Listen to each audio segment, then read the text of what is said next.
This was a great idea to do a program about food. Yeah, but it was good. Mm-hmm.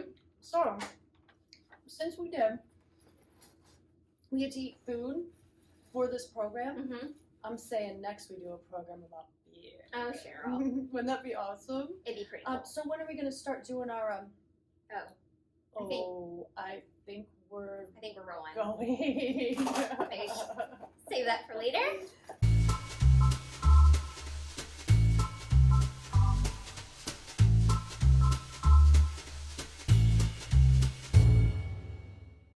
Oh, sorry about that. Hey, guys. Hey, we're just enjoying our food as usual.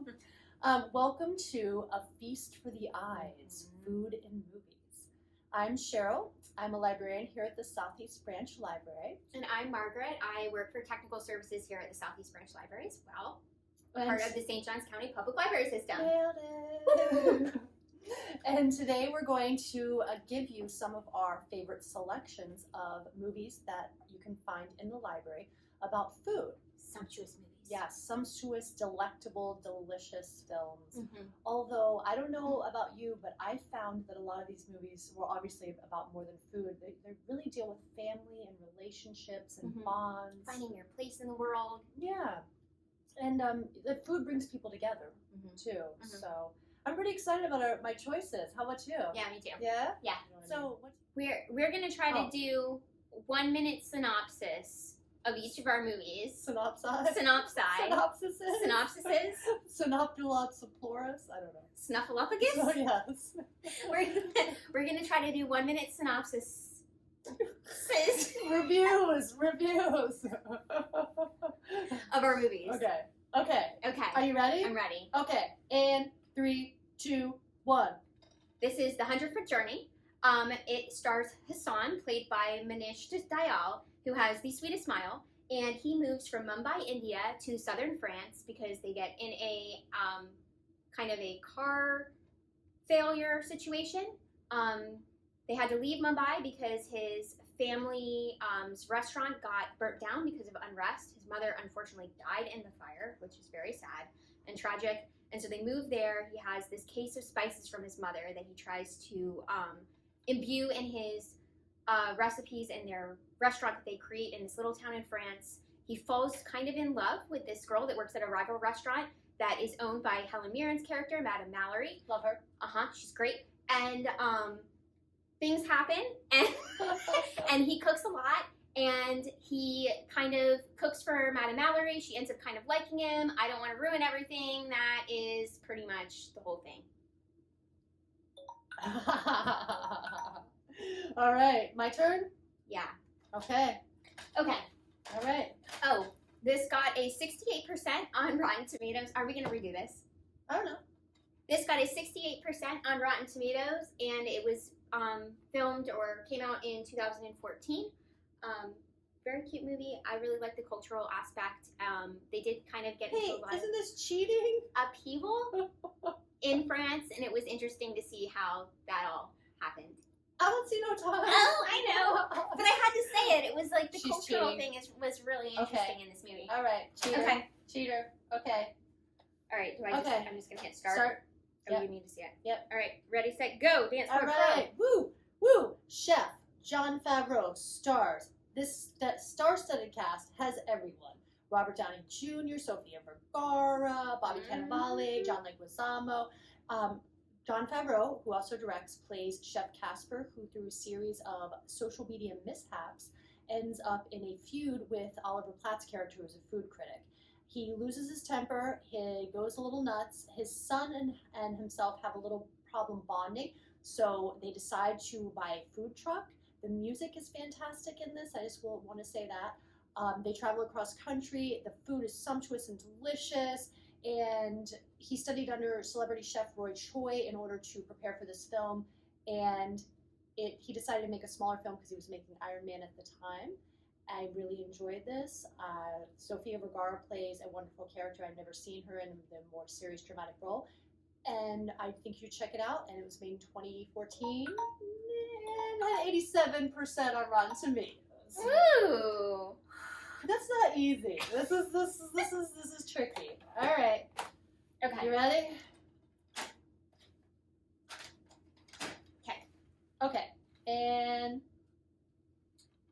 my second movie is Jiro Dreams of Sushi, starring Jiro Ono. This is a documentary type film about Jiro's sushi restaurant in Tokyo, Japan.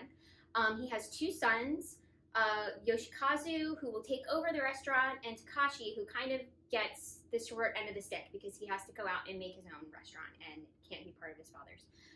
But he actually ends up making one and is a Michelin-starred restaurant as well. Jiro gets 3 Michelin stars for just his sushi, which he has a minimalistic approach to. He is still alive and making sushi in Japan at this restaurant today, born in 1925. He is the greatest living craftsman of sushi. He wanted to make this film because he was concerned about overfishing in Japan and in the world. He was worried that tuna wouldn't be available anymore, so he really wanted to highlight that. Boom! It got a 99% on Rotten Tomatoes, and it came out in 2011. Fair enough. Okay. Oh, no female sushi chefs. That's weird. It is weird. I looked it up. There's like 2 in Japan. There's not that many in the community. So hopefully one day there will be more. Okay. All right. Ready, set, go. Big Night from 1996, starring Stanley Tucci and Tony Shalhoub as brothers. Tony Shalhoub plays Primero, the older brother.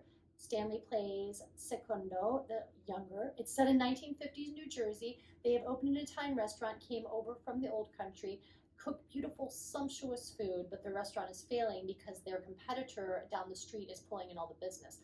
Their competitor very kindly, or so we think, gets Louis Primo, the band leader, to come to their restaurant in order to save their business. There's a pivotal, beautiful scene where they're all eating food around a table. It's amazing. It'll make you hungry. It perfectly captures the feeling of being disappointed that there's more food coming, but actually excited at the same time. Again, the music is great. And here in Stanley Tucci also has a show on CNN right now called Searching for Italy, which is about his quest for food. And it got a 96% on Rotten Tomatoes, and there's a beautiful omelet scene at the end. Boom. 2 seconds to spare.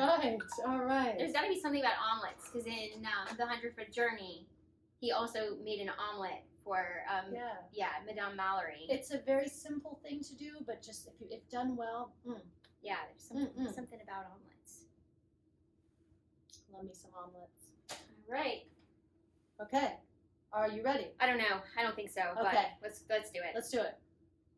Ratatouille, a Disney movie from 2007, I believe.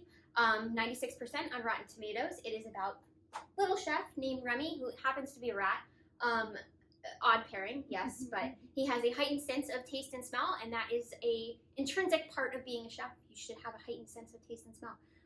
So anyways, he really wants to be a world-renowned chef, and he can't because he's a rat, and they eat garbage. So, he ends up getting separated from his family. He ends up in Paris, meets Linguini, this gentleman right here, and they form a bond and friendship, even though humans and rats tend to be mortal enemies. More on the rat side than the human side. And anyway, so they form a relationship, and Remy cooks by way of Linguini, and there's some intrigue about a reviewer that comes, and yeah. Oh, okay. That's it. You went 2 seconds over. I did. That's okay. I'll take it back. Okay. Last Yeah. one. TikTok musical. Weird. Weird. Very weird. But there is one. Look it up. Okay. Ready, set? Ready? Ready. Okay. Here we go. Waitress, 2007, starring the luminous and beautiful Kerry Russell and Nathan Fillion. She is a waitress in a small town in the South. We don't know where, somewhere. And she makes wonderful, delicious, beautiful pies for this restaurant. Andy Griffith is the owner. So Joe's Pie Diner is where she works. And her husband is an awful monster played by Jeremy Sisto. His name's Earl. Aren't the baddies always named Earl? Sorry, Earls. And she wants to leave him desperately, but then she finds out she's pregnant. Here's where it gets a little funky. Her obstetrician, Nathan Fillion, they fall for each other. Not as weird as it sounds, actually beautiful, tender, and touching. And everyone in this is fantastic. The pies are beautiful. It's less of a story of will they, won't they, and more of a story of a woman's quest and search to find out who she really is and what makes her happy, and to break the bonds with people who are not fulfilling her dreams or making her happy. And it was also made into a musical as well. This little cat over here has seen it and said it's good, and I would highly recommend it. And it got an 89 on Rotten Tomatoes. Good job. All right. You're much better at this than I am. Woo! Well, that was entertaining yes, for us. At least. Yeah, it was an experiment. It was you know what, like, give it a try. Yeah. We might try it again. Might try it again. Yeah. You're not watching a 35-minute program, I'll tell you that much. It's snippets. That's what everybody likes these days, right? Yeah, just short little concise snippets. We're giving you a little appetizer. Mhm. If you want the main course, come and check out these movies Gotta that come, can be found at the library. Yep. Along with a bunch of other wonderful food movies Yes, as well. yeah, there are so many food movies out there. I mean, Julie and Julia, Princess and the Frog. Oh, It's a cute one. But yeah, there's lots of food movies. And come to the library, come check them out. You can also place requests online or check out our database Hoopla, which has lots of movies that you can enjoy from the comforts of your very own home. you know what I just noticed? Both of us are still talking fast because we're used to doing the 1 minute review. We're going to go back out there and be like, hello, can I help you? How are you today? We're going to have to do like a couple yogic breaths. Some meditation. Get that talking back down to a normal level. Thank you for watching with us Thank today. you. We appreciate it. That was fun. It was. Yeah, thanks. Bye. Bye.